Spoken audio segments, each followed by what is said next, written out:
Hey everyone, thanks for joining Learn to Play Games. My name is Lance, and in today's video I'm going to teach you how to play Kleos. This is a new game from Azure Horizon Games. It is a 1 to 5 player game that takes roughly 1 to 2 hours to play, and is a competitive game where players are competing with each other to gain the most glory by the end of the 5th day to be the winning player.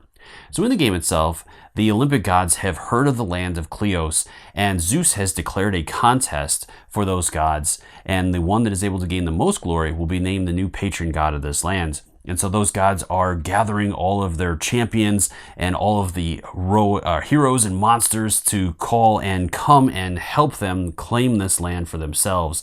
And they're going to do this by any means possible, using blessings and curses, acts of the gods, and all kinds of other things to hopefully pull it to their favor so that they can be named the new patron god.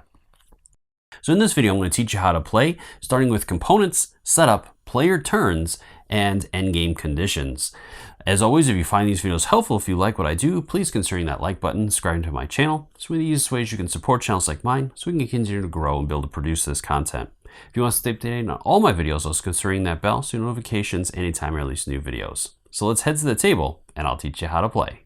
There's a custom set of 14 6-sided dice included in the game. Each one of these dice is going to have one side with the Mount Olympus symbol on it, which is only going to count as a success if your minion rolls godly dice. And I'll cover that a little bit more later. Then you're going to have 2 sides that will have the crossed swords, which will each count as a success, and then 3 sides with a blank. There's also 3 different decks of cards that players are going to be interacting with throughout the game. I want to go through each one of these. The first are the Fates cards, and these are going to be the main deck that players are going to be drawing from throughout the game. This deck is going to contain 3 different types of cards. You're going to have minion cards, which there'll be 2 different types of minions, basic monsters and basic heroes.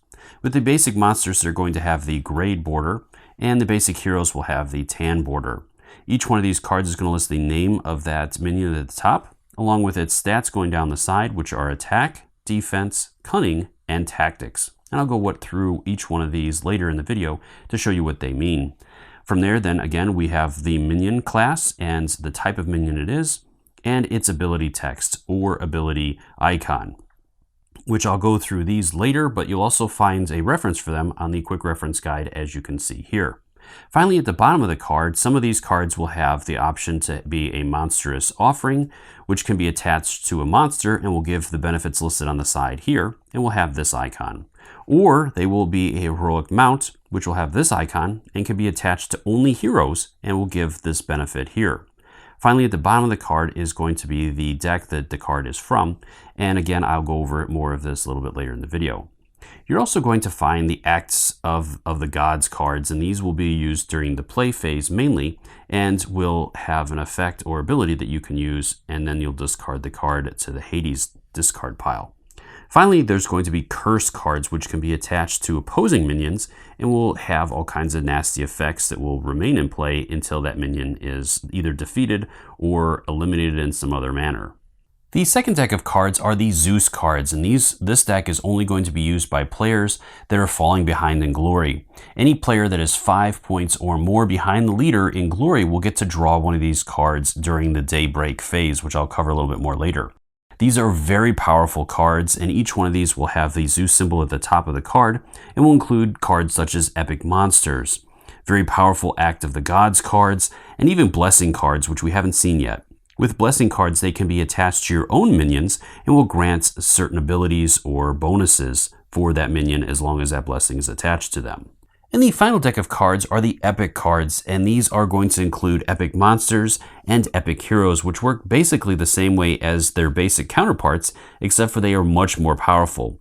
They will also have a number up in the top corner, which is their disposition, and this is the number that you must roll a number of successes you must roll to recruit this, as epics must normally be recruited from the Greek Isles. And I'll cover this more a little bit later as well.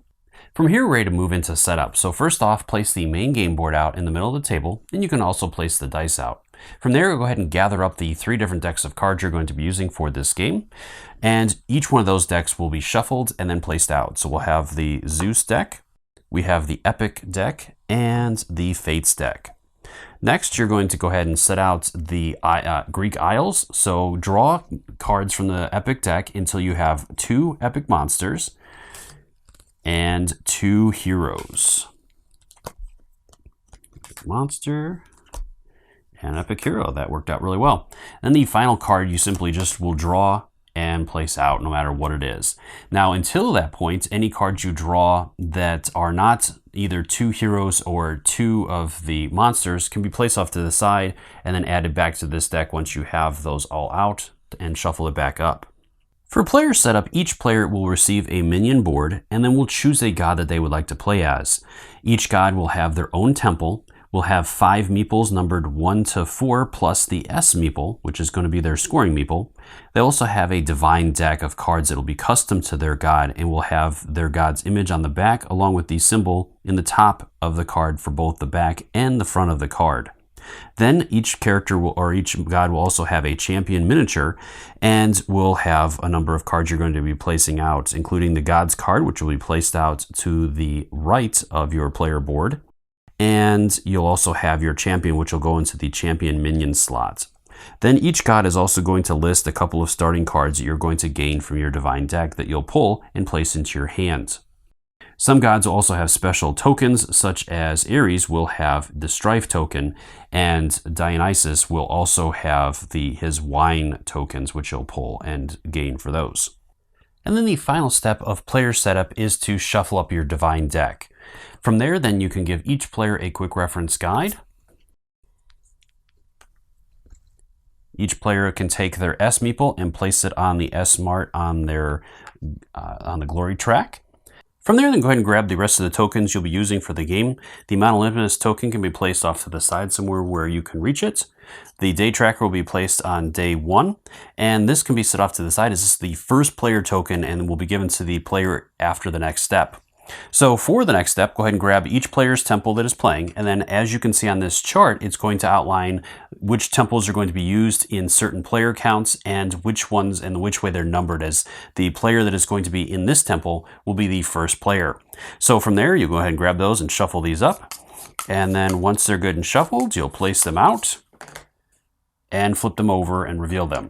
All right, so Ares is going to be the first player and will receive the first player token. Now I did have to go back in and correct this. So for the rest of this video, you're going to notice things are going to be shifted. So technically in the rest of the video, you're going to see the temples in this manner. And so it would have been the blue player that would have been the first player. But for the rest of the video, like I said, I had already set it up and filmed that way. So I'm going to go ahead and leave it as is. And I'm just going to simply reverse these here so you understand why the rest of the video is the way it is. So I do apologize for that, but the player that normally is in this temple space is going to be the first player. From there, then each player will be dealt 4 cards from the Fates deck. And now we're ready to begin the game with the first player. If you're new to Kleos, there is an optional step that you can do before starting the game. This is called a deployment phase. And this is only going to happen at the beginning of the game if you choose to. Now you can skip this and move right into the game if you want to as well, if you're familiar with how Kleos works or whatnot. This is simply just an easy step that will help get new players into the game a little bit faster. So with this step, all you're going to be able to do is look at the cards that you have in your hand, and then you can choose to play any minions or monsters that you have into your hand onto your player board. So for example, with our Athena player, we can choose to play this legend, and we'll place them in minion slot 1, and then we also have a charioteer that we're going to place in minion slot 2. Now you don't have to play all of your minions if you don't want to, but you can choose to do so at this point. You are not allowed to play any other cards that you have in your hand. The final part of this is that each player is going to place out their champion miniature on their temple, along with any of their meeples that they have minions in their slots. So with our Athena player, we had minions in slots 1 and 2, so we'll place out the meeples for 1 and 2 in that temple as well. From there, we're ready to move into the first phase of the first day of the game. Kleos is played over 5 days, and each day consists of 4 phases the players are going to play in order. You have Daybreak, Play Phase, Action Phase, and Dusk. At the end of the 5th day, the player that has the most glory will be the winner of the game. And I'm going to go through each one of these phases in more detail to show you exactly how this works. All right, so from here we're ready to move into the first day. So we're going to start off, each day starts with the Daybreak phase, and this is going to be done simultaneously by all players. Now this will be shortened during the first day as you've handled a lot of this during setup already, but I'm going to go through all of the steps of this so that you know how this works from day 2 on. So during this phase, there are 5 steps that are going to be done in order. First, each player gets to draw the top card from their divine deck and add it to their hand. Next, you're going to rotate the day track token one space forward to the next day. This will not be done again during the first day. The rest of these steps will not be done during the first day. The only step that's done during the first day is to draw a divine card. So from there, then again, you're going to rotate the token on the track. Next, you're going to pass the first player token to the next player in clockwise order to become the first player. Then, if there are any spots that are open on any of the Greek isles, you're going to fill those as long as there's not a minion from another player on that location. So for example, if we had a situation like this, where we have a minion on that location, you would not fill it. It has to be an empty location that does not have any opposing meeples on it as well. If there is, then you'll simply draw the top card of the deck and add it to that location. The final step is the Zeus's Pity step. During this step, if there are any players that are 5 or more points behind the lead player, they get to draw the top card of the Zeus's deck and add it to their hand. So for example, with this, let's say that the blue player was at 6, where my red player was only at the starting point, he hadn't gotten any points yet, then the red player would get to draw a Zeus card and add it to their hand. And these are very powerful cards that will potentially help you out considerably when you choose to play them. Once you've completed this, you're ready to move on to the next phase. The second phase in the round is the play phase, and this phase is going to start with the player that has the first player token, and then they are going to complete their play phase. Once they've done that, then they will pass on to the next player in clockwise order to take their play phase. And this will continue until all players have completed this phase.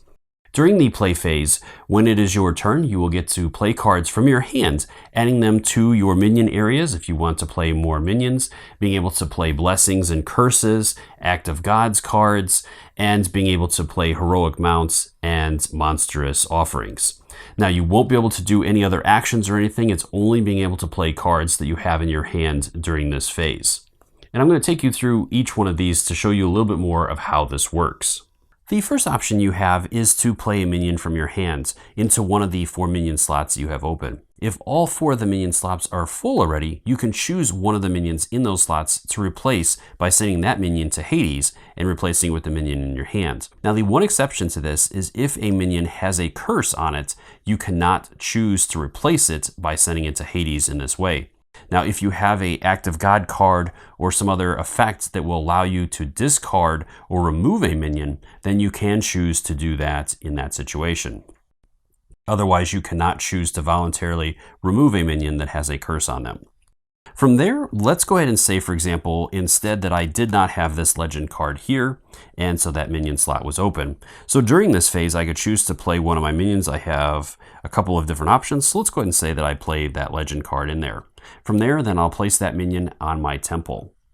The next option I have is to play an Act of God card, and with these, they're going to outline what the effects of the card are. Now, some Act of God cards, such as this Frenzy card here, has a reaction to it, which means that I can play this card at a different point throughout the game, and this will be outlined on the card itself. So with this one, I may play this card before dice are rolled in a combat involving a minion you control. So this one can be used during the action phase.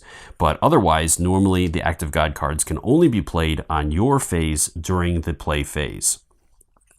The next option I'm going to look at is a blessing card. So with blessings, they are simply going to have an effect that will be in play, and you'll simply choose one of your minions you want to place a blessing on. So let's go ahead and say, for example, that we place it on Leonidas.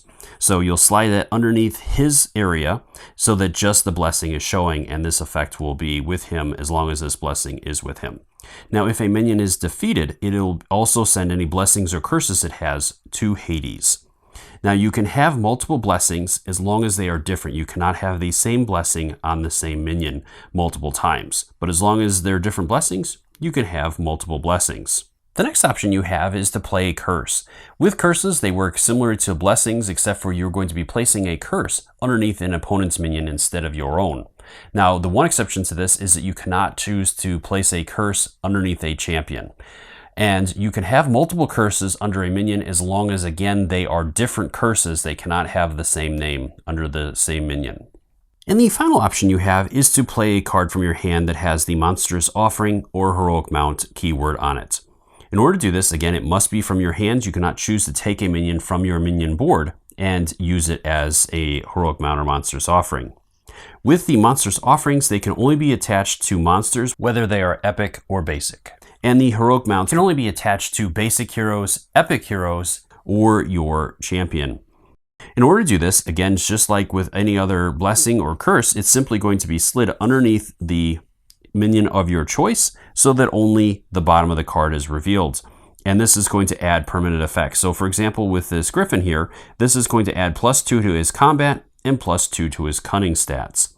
And you can have only one monstrous offering or heroic mount at a time. So if this minion has one already and I want to replace it, I will simply discard this to Hades and replace it with the new monstrous offering card. Now, once a player has completed playing all of their cards or chooses not to play any additional cards, their play phase has come to an end and it'll move over to the next player in clockwise order to take their play phase. This is going to continue moving from player to player until it reaches the first player again. At that point, the play phase is over and you're ready to move into the third phase in the round, which is the action phase. During this phase, this is the phase where a lot of players have a lot of opportunities to gain glory. You're going to gain glory if you recruit an epic monster or hero. You also gain glory if you are able to kill a hero or monster from another player. If you are able to slaughter that enemy, you'll gain an additional point. And if you can defeat the champion, you're going to receive 2 points. And I'll go into more detail about this during those steps. Now, during the action phase, each of the player's minions will receive 2 actions, including their champion, that they can spend to do a variety of different things, including moving around the board, being able to attack opponents, and recruit if they're on one of the Greek Isles. And I'm going to take you through each one of these in more detail so you can see how that works. Now, once a player has spent all of their actions or chooses not to spend any additional actions with any of their minions or champion, then their action phase has come to an end and it'll move over to the next player to take their action phase. Again, this is going to continue until all players have had an opportunity to take an action phase. Before getting into the action phase, there's a couple other important things I want to point out. First off, when spending actions, you can bounce around. So for example, with the Griffin, I can choose to spend an action with him, and then I can move over here and spend a couple of actions with this guy. From there, I could go over here and spend an action with this minion. So I can bounce around choosing how I want to spend those actions. And each of the minions can spend or do the same action multiple times as long as they have action points to spend. So with my legend here, I could choose to attack with him twice if he was in the same space as an enemy and he wanted to do that. Or I could move twice with Leonidas, so it's totally up to me how I spend my actions. The other important thing I want to go into is with the champion. So the champion is your obviously your very special minion and has a number of special rules. And I will cover these more detailed during those sections as well. But a couple of things that I do want to point out with that is that first off, champions cannot be slaughtered in combat, which again, I will go over more detail about what that means a little bit later. They cannot be cursed, and they cannot be removed from play. So if a champion is defeated, you're simply going to place them back on your temple, and any blessings or anything else that is attached to them will be placed in Hades. So the champion will lose anything that's attached to him, but a champion can never be removed. And champions are also going to be worth 2 glory points whenever they're defeated. The first action we'll look at is an attack action. In order to carry this out, you must have a minion of yours in the same space as an opposing minion. From there, then you're going to enter into the attack sequence where you're going to choose one of the minions in your space that you wish to attack with. So for example, I'm going to go ahead and choose the Griffin and spend an action to do so. Next, I'm going to choose one of my opposing minions that I wish to target. So with my opponent, he has 2 different minions in there, so I can choose either one of those. So I'm going to go after this charioteer as his defense is a little bit lighter than the other one. The next step is to gather up all your dice and roll them. So in order to do this, first you're going to consult the minion that's attacking. The Griffin has an attack value of 6, as you can see here, so I'm going to gain 6 dice for that. Next, you're going to check any cards underneath that minion, whether they're blessings, mounts, or offerings, or even curses that will add or subtract from that. So with our monster's offering here, we have +2 attack to our stats, so we're going to receive 2 more dice for that. Once you've done that, then any other minions that are in your space will add their tactics values to this, or subtract them if they have negative tactics values. As you can see here with Medusa, she does not play well with others and will actually reduce your attack stat by 2 points. So from there, let's go ahead and see. We have minion 4, which is going to give us a tactics of 3. So we're going to gain 3 more dice for that. And then finally, our champion will also add 1 die to hit to this roll as well. Then once we've completed that, then we're going to go ahead and gather up all these dice and roll them. If you need to roll more dice than you have in the game, just record your results and roll any additional dice after the fact, as you're never going to run out of dice. Then you can gather up all of the swords that you rolled for this attack. If you have the Olympus's favor, then you can gather the Olympus cards or dice as well. But there's only one minion at the time can have this token, and other minions might have the godly trait as well, such as Hercules here, as you can see on his card. All his checks are godly, which means that he gets to count the Olympus symbol as a success. But otherwise, those are simply going to be counted as blanks. So these are all blanks, and so I'll just simply remove those from this point. The third step is to check your results, and there are 3 different outcomes that you're going to have. If you've rolled at least equal to or higher than your enemy's defense, then you have defeated your enemy. If you have not rolled at least as high as your enemy, then you have not defeated your enemy. And the final outcome is if you've rolled at least 3 more than your enemy's defense. In this situation, as you can see, his defense is 3, so if we would have rolled 6 successes or more, then we would have slaughtered our enemy, which would have given us an additional point of glory, as well as we would have gained the Olympus favor token for that. But we did not, so we have defeated our enemy though, so we are going to get some points for that. But then the next step is the enemy's retaliation. So unless an enemy is slaughtered, they will get to retaliate. The one exception to this are the champions, as you can never slaughter a champion. Even if you roll that amount or higher, you will not slaughter them, and so they will always get to retaliate.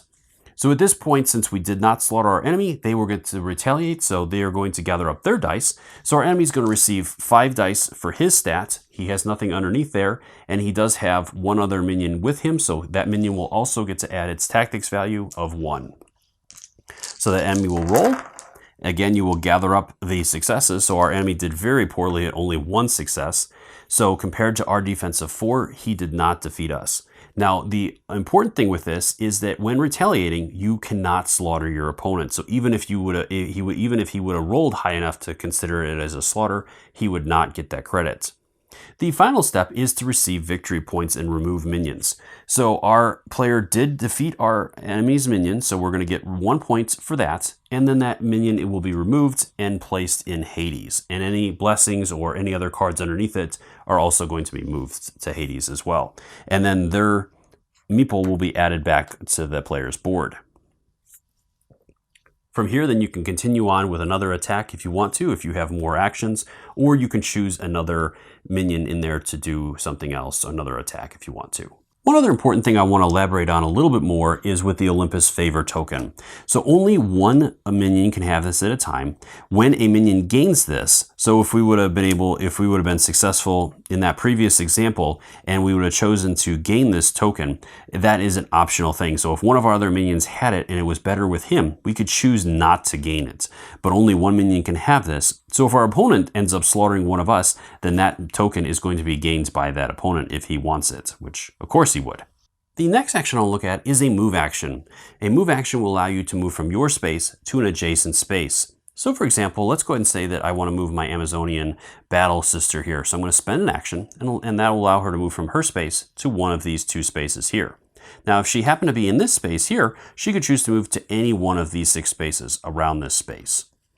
There's a couple of exceptions to this. First off, if you were at the port, you could choose to move to one of these spaces or any one of the Greek isles. If you're already on a Greek isle, you cannot choose to move to another Greek isle. You must move back to the port, as the Greek isles are not connected to each other, only to the port. Then there's also one other exception to this, that is creatures that have the swift icon. As you can see here on the Griffin, he has the swift icon, or if you have a blessing or a bonus that'll give you that. With the swift icon, that allows you, when you do your first move action, to move up to 2 spaces. So let's go ahead and say with the Griffin, he spends his first action, and that lets him move up to 2 spaces as that action. Now, if you spend another action to move, then you can only move 1 space for that one. The one other important note with this is opportunity attacks. So when you have opposing units in a space, let's go ahead and say that we have these guys here and we have one of our minions in here. If we choose to move out of a space that contains enemies, then they have the option to make an opportunity attack. They would choose one of the minions that's in there to attack us. And you would go through the attack sequence just like you saw before, but with a couple of exceptions. First off, the player that is attacking will not get to add any tactics from any of their other allied units that are in there, and the player that is leaving will not get to retaliate. Now, if there are multiple opponents in there, so let's go ahead and say, for example, that we had a situation like this, where we have a bunch of players in here. This player chooses to leave. The player in clockwise order that is next to go out of these players can choose to attack. Now, each minion can only attack or make an opportunity attack once during their turn. So if some of these players think other players are potentially going to leave this space and wish to wait, they don't have to do that. And then from there, if that player, let's say that the blue player is the next one to go, attacks and does not defeat him, then the next player in clockwise order could choose to make another opportunity attack against that player. And this will continue going until all the players have had that opportunity. The other important thing with this, though, is with Swift. If, for example, as a Swift action, so let's go ahead and say that our Griffin goes ahead or is starting in this space and chooses to spend his first or a move action and has the Swift ability, the space that he moves through is not going to get that attack opportunity. The one other exception is with the port. If our enemies, say for example, were here and my player chose to move into one of the Greek Isles, the port also will not allow opportunity attacks, or if he would have chosen to move into one of these spaces here. Again, nobody will get an opportunity attack in that situation. The final type of action you can do is a recruitment action, as long as you have a minion on one of the Greek Isles that has an epic minion on it. From there, then you're going to make a cunning check and compare it with the epic minion's disposition value. If you roll at least that number of successes or greater, you are successful in recruiting that minion. So let's look at an example of this. With the Griffin that's up there, I'm going to spend an action to try to recruit that epic minion. I'm going to check my cunning value of 2, so I'll gain 2 dice for that. And then I'm also going to check any cards that are underneath there to see if I get any bonuses. With my monstrous offering, it does give me +2 to my cunning value, so I'll get 4 dice. I'll go ahead and roll these, and then if I roll any successes, I will compare the number of successes I rolled to the epic minion's disposition value. If I roll equal to or greater than that value, I have successfully recruited that epic minion. It will take their card and add it to one of my minion areas. If I have any empty areas, I'll place it there. Otherwise, I must replace one of my other minions with it. So I'm going to go ahead and replace this Amazonian battle sister with this one. She'll go to Hades. And then this minion, anytime you recruit an epic minion, it is going to enter play exhausted, so you won't get any actions this turn. You also gain 1 glory point when you recruit an epic minion. Once all of the players have completed their action phase, we're ready to move into the final phase of the round, which is Dusk. During this phase, there are 2 steps that the players are going to do in order, and both of these are handled simultaneously. The first is that each player can choose to discard any cards they wish to from their hands. And at the end of this round, each one of the players has a maximum hand size of 3 cards. So if you have more than 3 cards at this point, you must discard down. Once each player has handled that, then each player, starting with the first player, will draw back up to their maximum hand size of 3 cards from the Fate deck. So my player over here will be the first and will gain 2 cards, as he has 1 that he does not wish to discard. And then moving over to the other player, they also have 1 card which they don't wish to discard, so they're going to gain 2 cards as well. Once you've handled that, then the second step is to gain glory points for area control. In order to do this, you're going to check any of the different areas that are worth points. So we'll go ahead and start down with the arena. We only have 1 player in there, so that player is going to receive 1 point, or 1 glory point for that. Next, the theater is controlled by the blue player as well, so that player will receive 1 point. The port is worth 2 points, and we have contesting players in here. So when each minion is going to cancel out the other one, and so with a tie, nobody gets the points. But if one of those players, let's say that our player had his champion in there instead, the champion would be the tiebreaker, and so would cancel out the 1 minion, and the blue player would have control of the port and receive those points. But he did not, so nobody's going to receive points for that. And then finally with the market, the red player definitely has that, so we'll receive 1 point for that. At this point, then that is the end of the round, and you move into the next day, starting with the Daybreak phase again. And this is going to continue until you've completed the Dusk step of the 5th day. At that point, the player that has the most glory will be the winner of the game. Well, I hope you found this video helpful in learning how to play this game. Let me know down in the comments down below if there's any questions around this that I can help you with or try to answer for you. And until next time, I'll see you later.